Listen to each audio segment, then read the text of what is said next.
Dans cette vidéo, nous allons analyser la vaste campagne de l'Ukraine contre les ports russes. Ici, l'Ukraine a lancé des frappes systématiques contre les navires russes et les infrastructures maritimes, afin de couper les routes navales internes de la Russie.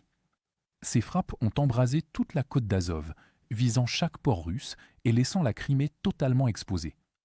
Récemment, des drones ukrainiens FP2 ont frappé 5 navires dans les ports de Mariupol et Berdiansk, ainsi que dans les eaux côtières avoisinantes. Les opérateurs de drones ukrainiens guidaient les systèmes en temps réel, ciblant les passerelles des navires pour désactiver leur équipement de navigation, les rendant ainsi totalement inopérants. Tous les navires russes visés avaient leur nom effacé à la peinture et leur transpondeur éteint pour dissimuler leur identité et leur itinéraire, car ils étaient impliqués dans le transport de céréales ukrainiennes volées, ainsi que de carburant et de fournitures militaires destinés aux forces russes dans le sud de l'Ukraine. Ces navires et les corridors maritimes qu'ils empruntent sont d'une importance stratégique pour la Russie, car les routes terrestres vers la Crimée sont désormais sous le contrôle du feu ukrainien. Lors d'une opération de suivi, l'Ukraine a frappé un cargo sec russe près du port de Berdiansk et endommagé 4 grues portuaires, perturbant ainsi la capacité de manutention du port. Cela montre comment l'Ukraine a déplacé ses priorités des lignes d'approvisionnement terrestre vers le ciblage de la logistique maritime russe.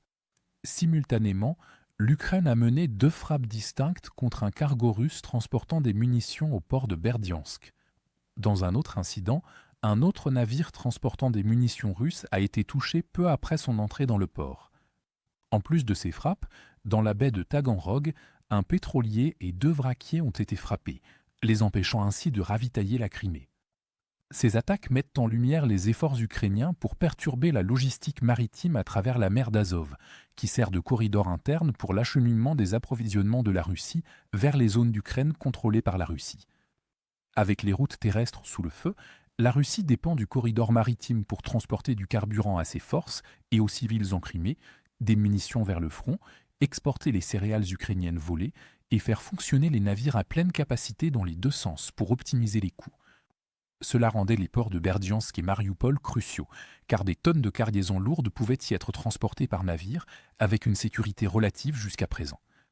Par conséquent, les Ukrainiens se concentrent désormais sur ces dernières lignes d'approvisionnement naval pour fermer la dernière route viable de la Russie, isoler les territoires contrôlés par la Russie et provoquer des pénuries de carburant, ce qui ralentit l'offensive russe en compliquant sa logistique. Le but de ces frappes est de provoquer des pénuries de munitions et de nourriture pour la Russie sur le front sud. En réduisant le flux de ravitaillement, l'Ukraine cherche à affaiblir la puissance de feu russe, à l'empêcher de constituer des réserves et à rendre les unités de première ligne de plus en plus vulnérables aux contre-attaques ukrainiennes. En ciblant les barges, les ferries et les cargos, qui sont difficiles à remplacer, les Ukrainiens infligent des dégâts disproportionnés à la logistique maritime russe à moindre coût. La Russie manque de bases industrielles et de capacités de construction navale pour produire de nouveaux navires à grande échelle, ce qui rend chaque frappe ukrainienne sur un navire significative et laisse à la Russie une flotte de transport de plus en plus réduite. En plus de cibler les routes maritimes internes de la Russie en mer d'Azov, l'Ukraine accentue également la pression sur les routes navales extérieures qui soutiennent la Crimée et les opérations russes dans le sud. Notamment, l'Ukraine a visé le port de Kavkaz, qui est le 2e plus grand port de la mer Noire en termes de volume de fret, atteignant 15 millions de tonnes de marchandises par an. Il sert de principal terminal pour la liaison ferry, rail et véhicules entre la Russie continentale et la Crimée, ce qui est devenu encore plus important après les attaques répétées contre les ponts du nord de la Crimée. Le dépôt pétrolier du port a été frappé. Il stocke et distribue du carburant vers les territoires ukrainiens contrôlés par la Russie. Des drones ukrainiens ont également frappé le port de Taman, où les infrastructures de stockage de carburant ont été incendiées.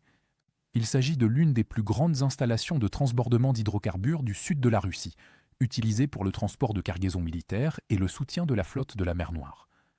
Globalement, les frappes ukrainiennes à travers la mer d'Azov et le détroit de Kertch perturbent désormais à la fois la logistique maritime interne et externe de la Russie.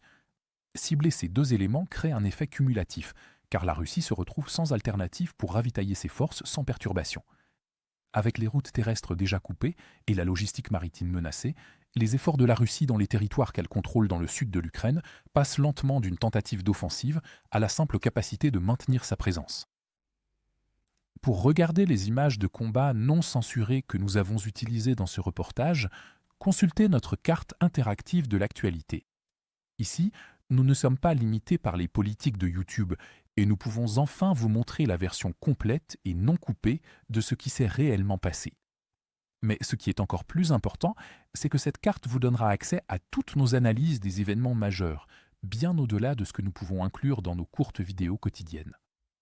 Enfin, nous lançons officiellement la deuxième génération de notre carte interactive. Ce que vous voyez à l'écran en ce moment est une version considérablement améliorée et bien plus puissante de la carte, avec encore plus de fonctionnalités avancées et d'outils d'analyse de l'actualité. Pour célébrer le lancement de la nouvelle carte, nous lançons également une promotion de 50% sur tous les abonnements. À partir de seulement 4,99 $, vous bénéficierez non seulement d'un accès premium à la carte, mais vous débloquerez aussi toutes nos mises à jour stratégiques exclusives, nos aperçus du front et nos vidéos de géopolitique stratégique. Alors, cliquez sur le lien dans la description pour devenir membre exclusif de notre communauté. Je remercie sincèrement tous ceux qui ont choisi de nous rejoindre. Votre soutien compte énormément pour nous.